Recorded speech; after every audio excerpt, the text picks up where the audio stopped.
Welcome to the All of Life podcast from Redemption Church Tempe, where we have conversations on faith, culture, theology, and beyond to help us live all of life, all for Jesus. Let's jump into today's episode.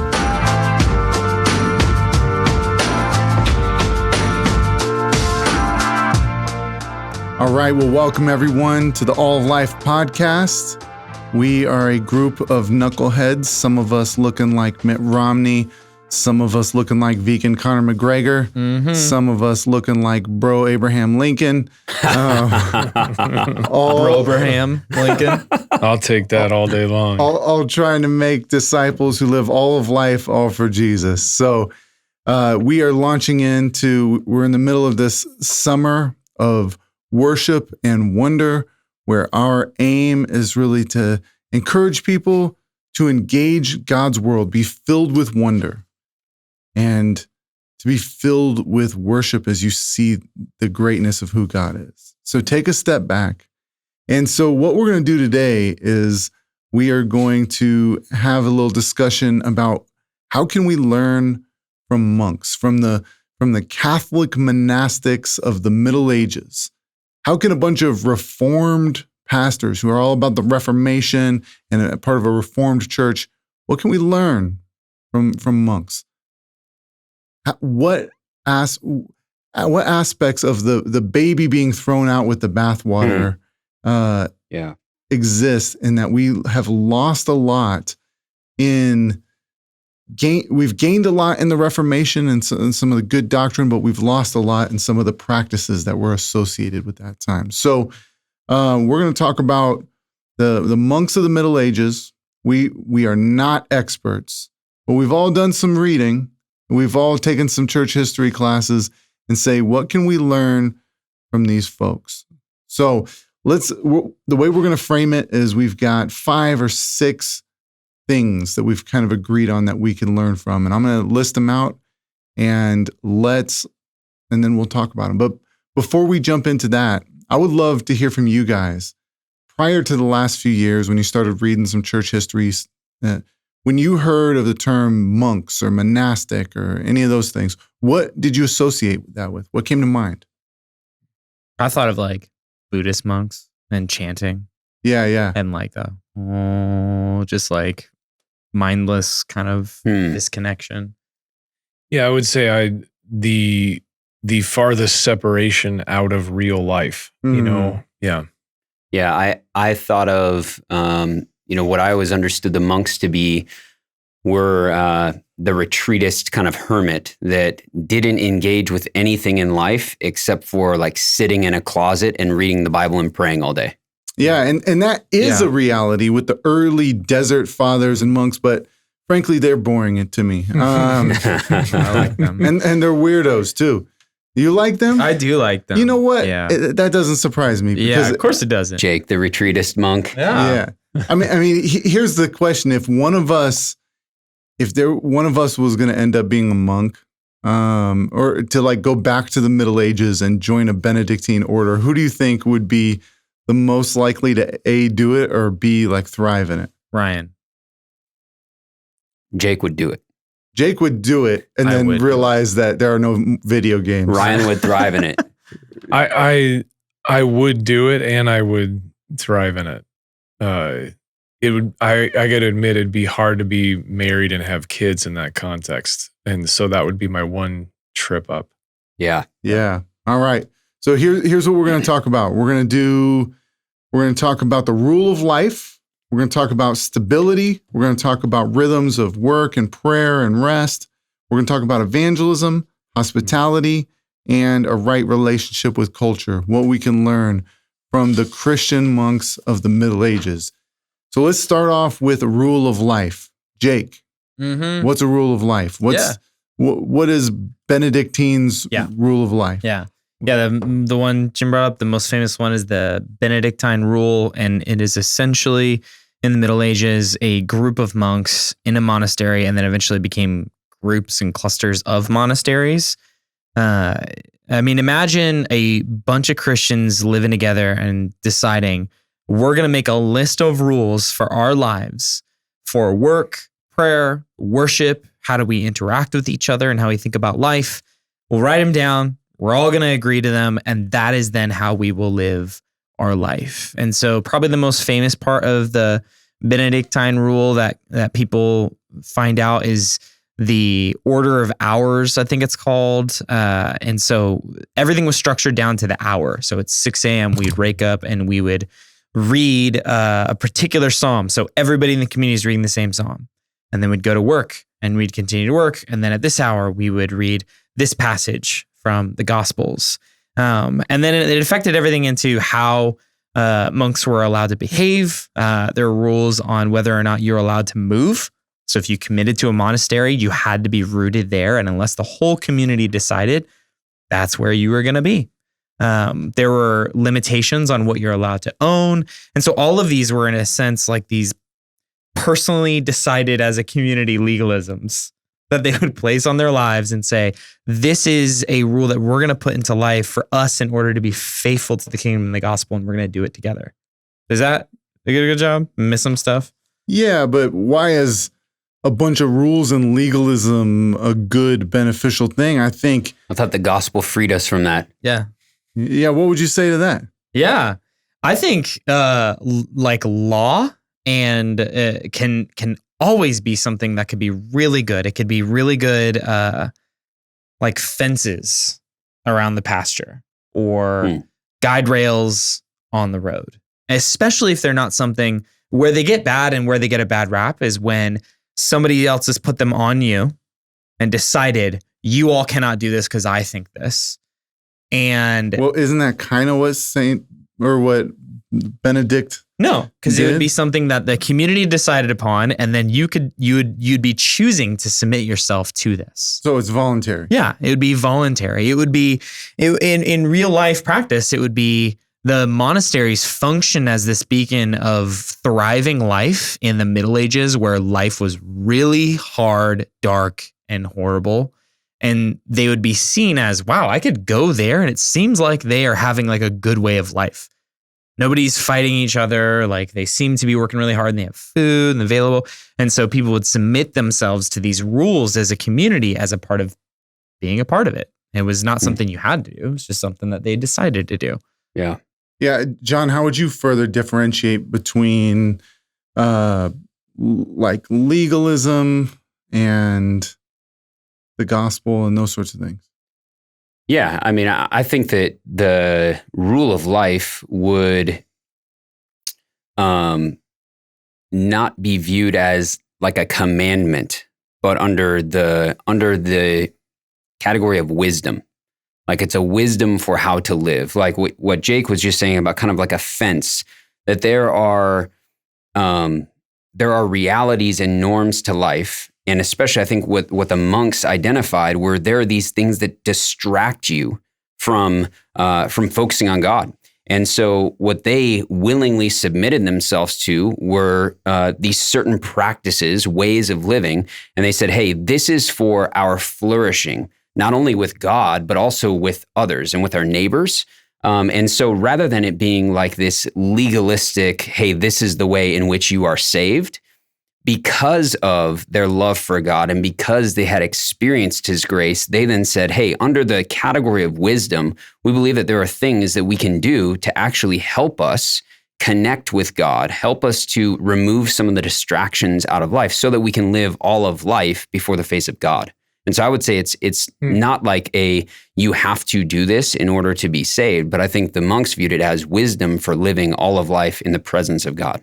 Yeah. I think what I'd throw in there too is where they had a lot of wisdom is just like, if you ever thought like, oh my gosh, I'm going to learn Spanish and I'm just going to teach myself and then tried to learn like a language on your own and then completely and utterly fail.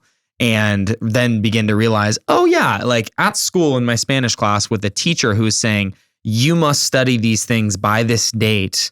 And then we're going to like give you a great, like those things actually could become incentivizing. By creating like rules, like this is and submitting yourself to those things could actually help create healthy formational things. To be fair, to be fair, I don't think I've ever met someone who's taken 4 years of Spanish in high school who speaks Spanish. It is not the most effective thing that exists. My wife is a Spanish minor in college, and she doesn't speak Spanish. Well, there you go. Okay, then maybe that's a bad example. I hope she doesn't listen to this because she's going to have some words for me. Well, I'm thinking of like even my experience with seminary and MTC. I promised myself that the moment I got done, I would continue to be just as rigorous in my reading. Yeah. But the reality was when I was in seminary and I had the whole community agreeing upon we're going to get this stuff done by these dates, and leaders that I had submitted myself to who would decide and tell me whether I was doing a good job or not, that got me educated. Yeah. I have not had that same level of engagement since because of the rule of life of MTC seminary. Yeah, I think one of the things that the monks really highlight that plays into the rule of life, though, is really they realized the importance of community, right? Like these communal rhythms, that this was not like an individualistic thing where for our society, like if you have your own rule of life that you've come up with, it's going to be more difficult to maintain living that out than if you're in, like, even if all four of us sitting at this table, if we all say, hey, we're going to have a common shared under the umbrella of wisdom, things that we value that are going to serve as disciplines, practices, ways that we can connect with God. If all four of us are sharing the same rule of life, it's going to be a lot easier to live that out rather than just trying to go and do your own rogue thing. And I think that is the benefit that the monks really identified, and they said, hey, it's beneficial if we live, and that's the whole practice where Jake was saying, like, where you may remain rooted in a monastery with a community, because they realize that is how spiritual maturity happens. Yeah. So, Ryan, you are a child of the 90s.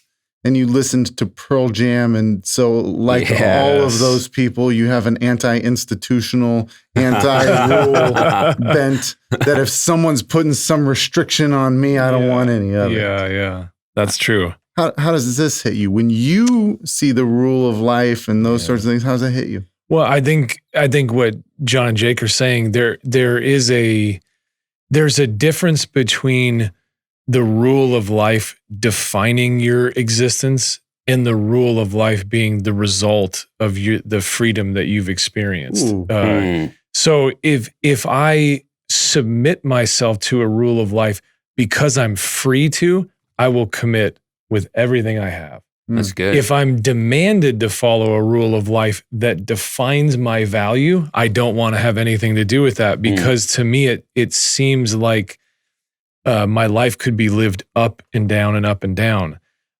I don't, when I think of the monks, I don't think of a group of people who are motivated by a need to justify themselves or their existence. I think of a people who are trying to respond to what Christ did for them in the most effectual way. Yeah. And their conclusions was, this is the most effectual way to respond to Christ. Yeah. It's the best way to use our time, our resources, our everything to glorify him. I'm sure there was a lot of people mixed up in it that were confused in their identity, but no, I'm not sure of that. I'm sure there's some, but I think for the most part, I see this is a response to what Christ did for me. Yeah. Yeah. Well, with that, let's talk about, let's help imagine what that looks like in the 21st century together. Like specific types of ways that someone can learn from them, like specific things that you might do if you were creating a rule of life. Like, what does that look like today? Any guys? Yeah. I feel like we had a good example of it back when we did the Bible project. Yeah. Like the entire community of Redemption Tempe had decided we're all going to go through the same Bible reading devotion plan for a whole year. And I mean, it was reading nights to catch up or finish whole books, where everybody could come together and do the conversations within our communities and our Cs. Like we're on the same, like it was everybody had submitted, we're going to go through the same rhythm of listening to the word of God together. Mhm. I think that was like a really good example and Yeah. a cool one. That's good. I would say something that we don't experience in society anymore is a common day of rest. Yeah. We Yeah. generally at 24 hours a day, 7 days a week, some group of people or some subsection of society is still working. You know, Totally. so there's no collective sense of rest. We all take this day off. Just the sense of a group of people saying, we will work on these days, we will not work on this day, Yeah. I think it's far more enormous than we really even know. Yeah. Yeah. Yeah. I think the Sabbath one is a really good example. You said that already. Yeah. But go ahead. I think it's Just great. make it better, John. No, I agree. I affirm what you said. I think it's great. The Sabbath one is a great example. I think there are a few pendulums that have swung. There's one where you're realizing the centrality of the gospel and how it's only Jesus that saves you and not laws. Yeah. But I think in the pendulum swinging, what you've said is, therefore, anything that is intentional or structured Mm-hmm. is to be thrown out Out the window. I don't have to do it. Yeah. Right. And really what this does is it says, Sure. I and the people I'm around, we are going to intentionally decide beforehand, what do we want our life to be about? Yeah. And how do we organize it in that way? How do we organize to create space for prayer and connecting with God? How do we organize meals to where we're sharing life together? Yeah. How do we organize when we're going to use technology as a tool Mhm. and not as an appendage? What are our rhythms of work and rest going to be? How are we going to engage Scripture? And what it's saying is, life isn't just about like this spontaneous deciding in the moment, but this deep intentionality that says it's so important. I'm going to think it through and plan it out and structure it. Dude, I think that's so good. And just even going back to discipleship 101 is you make time for what's important to you. Mm-hmm. And what the monks really did with the rule of life is they said, hey, we are going to structure and order our days for what is important to us. Yeah. And so I think even for us in the 21st century is, what are you making time for? Because we all actually have a functional rule of life. It's just how much Netflix is in our rule of life, how much, shopping is in our rule of life, how much, perusing social media is in our rule of life. And we all have a rule of life, but it really shows what is important to us. And so I think what the monks can help us rethink is, what are the things that we can infuse with intentionality to encounter the very presence of Christ? And I think the distinction for me that's always been helpful is, the monks didn't do this out of duty, but they did it out of delight. And I think there's a delighting in the best cases. Yeah, in the best cases. Yeah. In delighting in living life, all of life, before the presence and the face of God, versus I have to do these things as a checklist in order to kind of climb my way up the ladder to God. Yeah. And so I think even for us, like, rather than thinking of what are these things that are like a duty and kind of a heavy burden on our back, what are the things that we could do that would actually help us to delight in Jesus? That's good. All right, let's move to the second one, stability. There was this vow of stability. I think this was among the Benedictines as well. Yeah, I love this one. Yeah, tell us about it. Yeah, if you were to simply define it, the practice of stability is staying in a place in order to get somewhere. So like the monks, the Benedictine monks said, hey, we value stability and the practice of stability in order to stay rooted in one place in order that we would get somewhere.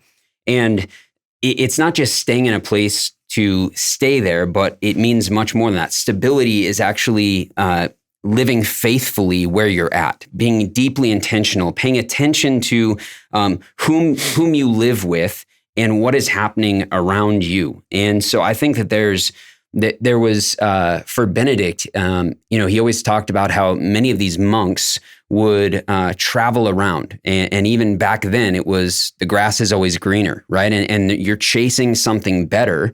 But what Benedict identified was, hey, the person gets there and the grass is the same color, right? It's not actually greener. And I think in all of our lives, we're always chasing the greener pasture, right? Oh, the grass is greener there. If I had this, if I went there, if I lived here, versus the practice and the value of stability that they said was, hey, we are going to remain rooted in a place with a people for the long haul, for the goal of, it really came from Ephesians 4, is growing up in Christ for spiritual maturity.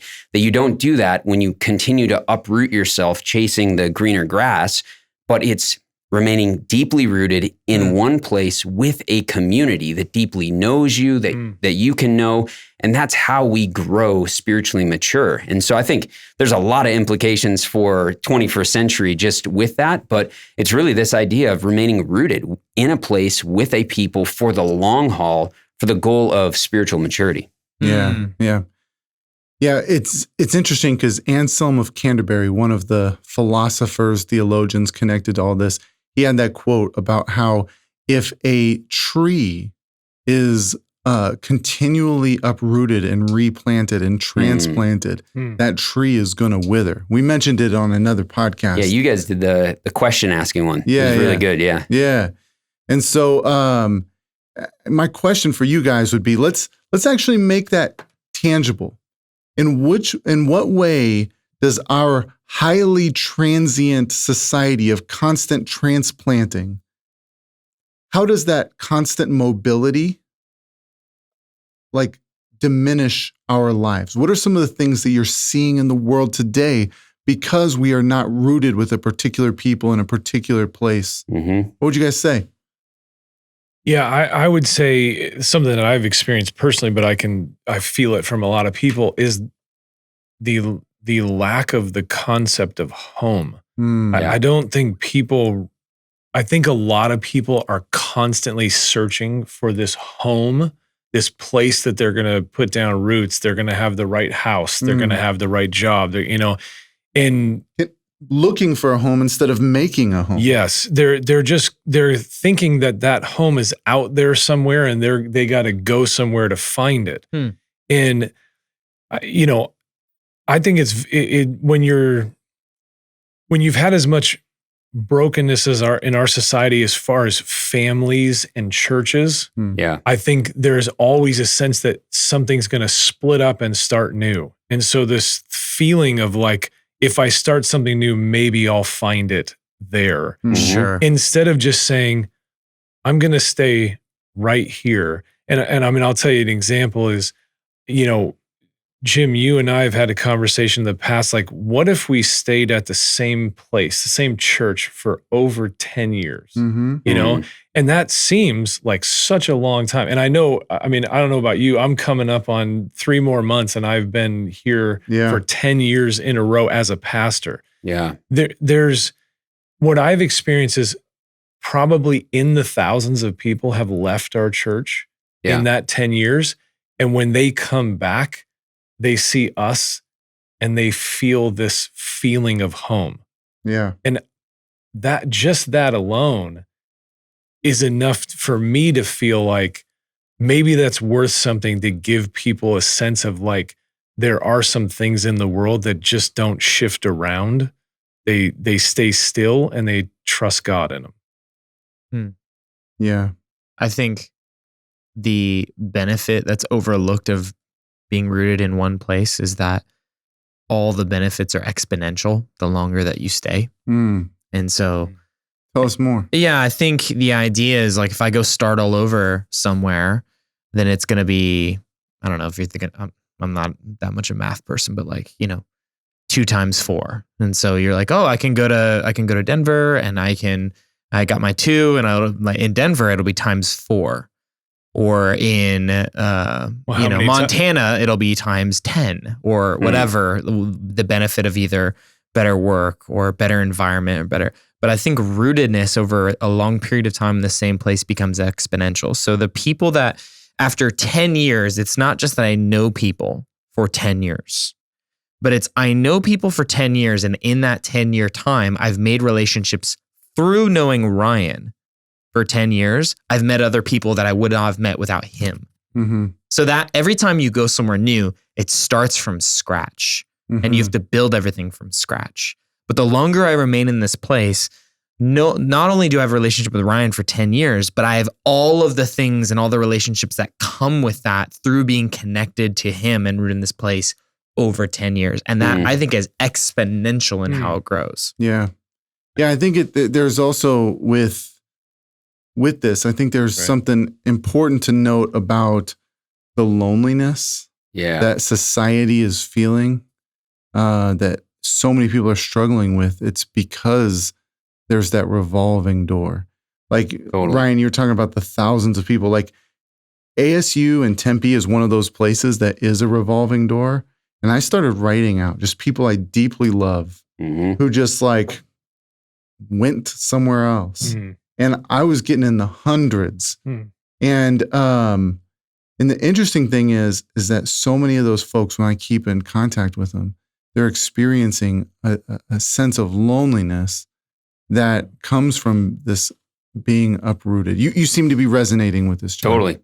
Yeah, I think the loneliness where if you uproot yourself from a place and a people, it takes time to cultivate relationships, especially in such a digitized society, right? And so I think there's the deep loneliness, but the other thing that comes with the uprooting that I have seen just play out so many times, especially within church communities, is folks that end up moving away and uproot themselves from a people, a place, a worshiping community.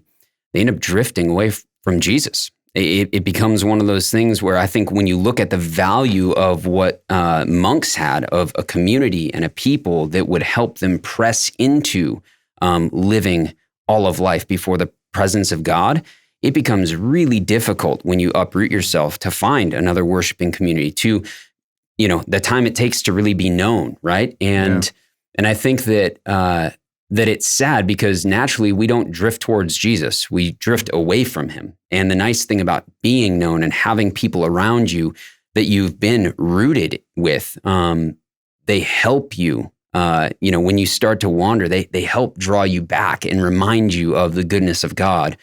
But yeah, the loneliness thing is huge. And I think there's the time it takes to know those things. Like Ryan and I, we've been good friends for over a decade. And, we recently had our staff retreat and we played this game where you're like answering questions about, I think it's like taking the newly married game and something like that. The newlywed game. And Ryan and I got every single question right that wasn't a stupid question. Like to the T, it was pretty amazing. Yeah, and even guessing what what answer he was gonna say first, but then change his mind and go a different direction. You did get that, and that was hilarious. But deeper than that, there is the sense of like, I know when Ryan's jaw is tight and it's flaring, that he's concerned about his kids. And I need to pray for his kids and I need to ask him about it. I don't even need to like wonder what's going on with that. His jaw tells me what's going on with that.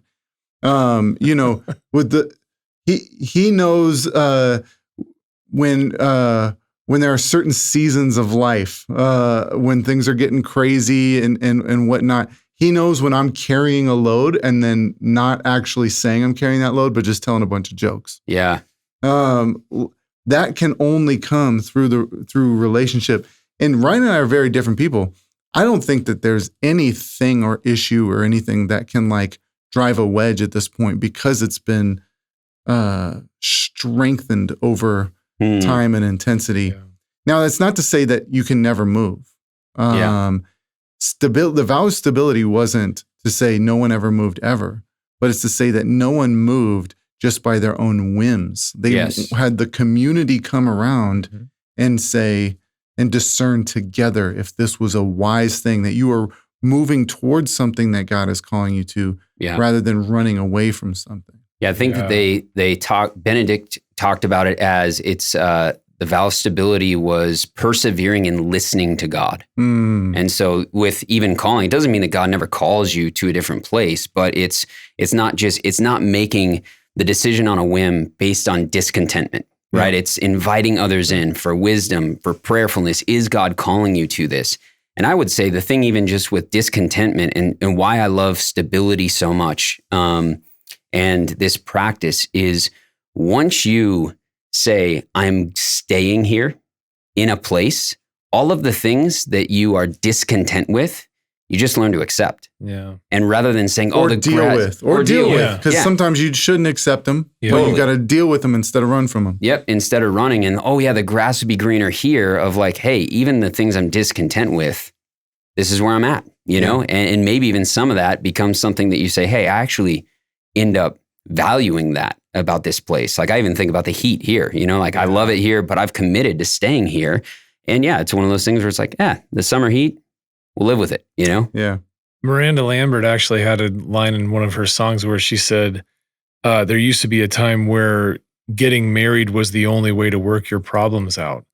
And it implied that if you have a disagreement with somebody, commitment is the only way to work it out. You can't just figure out a solution. You have to commit to that person first, and then you'll be able to figure it out. That's good. Good. All right, let's move to the third one. Rhythms of work and prayer. This was the ora et labora.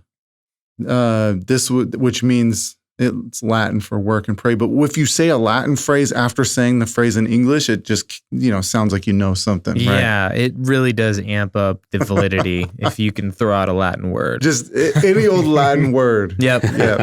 Yep. So should use that in our last podcast. Yeah. You should have dropped some. Drop some Latin words. But it's this. Instead of saying that there's that prayer and your time with God is reserved for the worship time or maybe a quiet time, their days were structured so that work and prayer were very much integrated. That the days were broken up with opportunities of worship, and there was a real rhythm there. What did that look like, John? Yeah, I think that for the monks, where that came from is this idea that we've already hit on of living all of life before the face of God. And one of the things that the monks realized, they said that how we spend our days is how we will spend our lives. And so they structured their days very intentionally. And really, it came out of looking at the Old Testament in the Psalms, where in Psalm 119, it talks about how there was prayer 7 times throughout the day. And then looking at how Jesus went to the temple and how the Jewish people went to the temple multiple times a day. And then in the early church, the disciples in the early church really had these times where there was structured prayer. And so rather than them just saying, hey, I need to have, and I think for us, a lot of times it's like, I got to have my quiet time just in the morning, right? They really valued, hey, having prayer and encountering the presence of God woven through the fabric of their day. And so they would have these times, and oftentimes there was a practice called fixed hour prayer, where there would be specific times throughout their day where they would say, hey, as we work, we can also pray, right? Because we believe that all of time is sacred, that this is God's time, and we want to orient our days and our lives once again to live in his presence. And so kind of structuring their days with different times throughout the day where they would pray, but it wasn't necessarily a separate thing, but it was woven throughout the fabric of their day, meaning, hey, we can work and also pray at the same time. And it became this way of living for them. Jake, you do this better than almost anyone I know. I admire you a lot in the way that prayer and hard work is woven throughout your day. Yeah. Sometimes it gets a little weird with like the weird smells that come out of your office and having some you're gonna have a good context. Candles and like when we thought the office was burning down. Yeah. Incense. Yeah. I like things that smell good. Get off my back. I think someone walked in the office the other day and they're like, it smells like weed in here. And we're like, oh no, that's just Jake's office. He's doing some monastic prayer with some incense. So scratch all that. Jake, tell us what that looks like. Like when you are preparing sermons and things like that, how do you structure a rhythm of work and prayer? Yeah, I think here's a fun thing. I just tell everybody, go try this. You think about your quiet time in the morning, 30 minutes, cup of coffee, maybe 35, and you're going to read your Bible. You're going to pray, do some journaling, and then you're going to go on with your day. I heard somebody once talk about kind of this stuff and thought it was funny. It was like, he was from New York, and he was like, and then you go get on the subway and someone curses at you, and you're like, if your gas tank is full of Christianity, then you're like 80% Christian by then. And then you get in the line at work and you're a little bit late. So at that point you're stressed out. So you're like 60% Christian. And then, your boss makes like a side comment, and by lunchtime, you're not even a Christian anymore. And I thought that was hilarious and kind of good in that instead of doing like a 35-minute quiet time, try breaking your quiet time up into 7 5-minute segments. Like when can you not really steal away for 5 minutes? People who have been smoking cigarettes have been figuring it out. Yep. For decades. Exactly. And if that seems big, just break up your times with Jesus instead of like one time, like litter them throughout the day and don't worry about how long they are. If it's 60 seconds, that's good enough. Read half a psalm and say, God, thank you for your word and this day. Amen. And go back to your work and what you're doing. One of the things that has been fun for me is to take the Pomodoro method. Yeah. I know you wanted me to talk about it and you baited me. There you go. You picked it up. Yeah. Because of the stability. Yep. You knew that's what I was trying to get you to say. I knew he was trying to get me to say that. So there's like, it's just like a thing for like focus, productivity, and ADD. Works well for me because I get distracted very easily. So what you do is you go, for 25 minutes, I will work on one task and one task only. I can't go to the bathroom. I can't get a drink of water. I can't do anything because that I will do in my 5-minute break. At the end of 25 minutes, I will for sure take a 5-minute break no matter what. And I will go outside, maybe look at the sun for a second, or I'll just walk in circles a little bit in the office, make a cup of tea or grab a snack. And so that time can become like, this rhythm. And I've used it in the past where I go 25 minutes of focusing on a task, 5 minutes to breathe and go, God, thank you for what just happened there. And this happens a lot in my you mentioned in my sermon writing. I'll do 25 minutes of this, focus as hard as I can on one task and one thing. And then 5 minutes of just my brain to be free. And I'll just sit there and go, God, thanks for that. Whatever that was. Thanks for the day. I'll walk outside and go to the field by Redemption. Or if I'm on campus, I'll just get up from my chair and start walking circles and take a moment to breathe and be reminded that God's presence is there. So instead of, like forgetting that, like you build that into the regular rhythms of your day. And the idea is that I'd be more productive if I just 2 hours straight of working. That's not true. Yeah. You're not actually. Your mind's, God has built our brains and our mind, if you look at any kind of study on how the mind and focus works, to have these moments of intense focus, pause, break, not thinking about it. Intense focus, pause, break. So what I've started to do with the Pomodoro stuff is try to have some degree of intentionality with connecting with God in it. So at the end of the 5, or after I do 30 minutes. At the end of the 30 minutes, and it's only because the clock I have the timer only goes to 30. So I do 30 minutes, and then at the end, I will close that time with just a brief moment of prayer, of thanking God for the opportunity to work and to cultivate His world, and then ask for in this moment of stepping back to acknowledge that He's the one who keeps the world running. Yeah. And then take that break. And then as I step in, praying even the simple prayer from, I think, Psalm 90 of, Lord, establish the work of my hands as I go into it. And it's this constant awareness of the presence of God as you weave your way through the task list. Yep. I think one thing for me that's been so helpful, even if you're just struggling with reading the Bible, praying, I think that's a common thing for a lot of folks is if you just take one psalm. Most Psalms are very short, other than Psalm 119, and you could literally read a Psalm in 90 seconds in the morning. You could listen to it on the audio Bible on your way into work. You could take a 90-second break and step outside on your lunch, and so you could choose that one psalm for the day and weave that psalm, 4, 5, 6, 7 times throughout your day because it takes 90 seconds. And even that's been, for me, listening, praying a psalm, even if it's just quickly, it's been really life-giving. Yeah. You know what the 1% better thing is? You know what I'm talking about? Yeah. What it's called? Yeah. You know what it's called? Well, you're referring to the book Atomic Habits. Okay. And it's called like compound interest, or he uses a lot of different examples.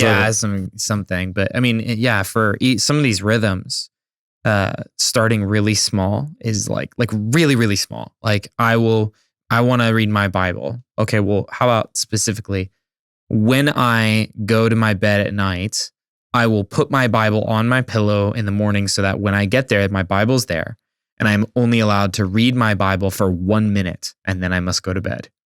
Do that for 30 days in a row. And by the end of it, guaranteed, you will begin to enjoy and love and even want to read more. But don't let yourself until you get to the end of that, because the habit gets formed in the small chunks and ways throughout the day. Yeah, so the guy, James Clear, he wrote that book, Atomic Habits. He's really making the argument for establish the habit first, and then expand upon what that thing is, and incrementally do 1% better. So there was an example of a guy who lost like 100 pounds by going to the gym and working out. So he would go for 5 minutes a day, and he would only be in the gym for 5 minutes a day. And he did that for 2 weeks. Mm-hmm. Then he bumped it up to 10 minutes. Then the next week he bumped it up to 15 minutes. And before you know it, within a month or two, he's hour in the gym every day, getting good exercise.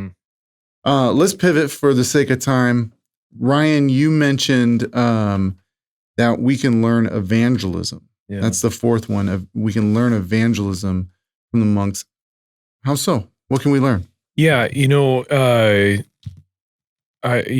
mentioned seminary time and delving into history. There was one book that I read. I think it's called "A Mission as Hospitality," and guy named Edward Smither. He had this quote in there that I thought was fascinating, and he says that several of the monks, including like Augustine, Gregory, Cassian, Benedict, they wrestled with this concept of being a contemplative activist, which was obviously they're setting aside a bunch of time to pray and to think, but also that the purpose for that was to share something with somebody else.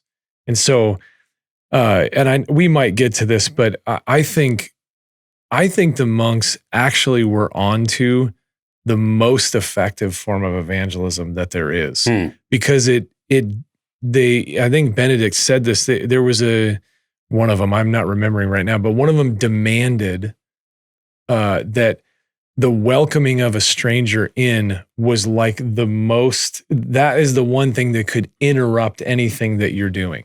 And so what it did was it put an emphasis on that all of this that we're doing has an effect on people's lives. And if we don't accept in the broken, the poor, the person that needs something when they need it, we're not really actually doing what we're supposed to be doing. And that became a form of evangelism, because you can't help but share who your king is, why you do the things that you do. And so I would say, I'd argue that especially, I can make an argument probably all the way through, but maybe the 13th, 14th, 15th century started to be like these were the evangelists. Like there wasn't an area of life that they didn't engage that taught people about who God was. And so I think we get tripped up in evangelism could just be, I think one of you mentioned it earlier, or you said it about the 1% thing from Atomic Habits. There is something about multiplication that I think happens differently, in that most of evangelism has been done by addition. You add more people, you gather them to an event, you try and get people saved. There's your purpose. Instead of, I'm going to take time to devote myself to this person. and I'm going to give them something from Jesus, and that begins to multiply. There's a stat that even says that, if Billy Graham preached to 10,000 people a day and all 10,000 got saved, it'd take about 1,100 years and the whole world would be one. But if one person spent 1 year with another person, and then each of those people did that with another person from then on, it would take roughly 35 years and everybody in the whole world would be reached just because of sheer multiplication. So I think the monks were onto something in how to evangelize, in that they saw it from the lens of all of life versus just an activity that you go out and do, you know. And coming from campus ministry, there's the common phrase of, I'm going to campus. It kind of means I'm on right now to do evangelism, and then I'll be off in a little while. There was no semblance of that. Everything they're doing was.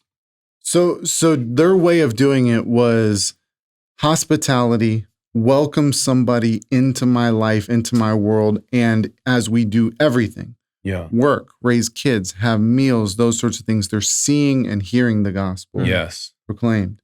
So it's a evangelism through hospitality. Yeah. And I mean, you could look through, especially the Desert Fathers, they traveled all over the place and evangelized, So I wouldn't rule that out, but I would say predominantly yes. And I know we probably will get down that road, but yeah. Yeah.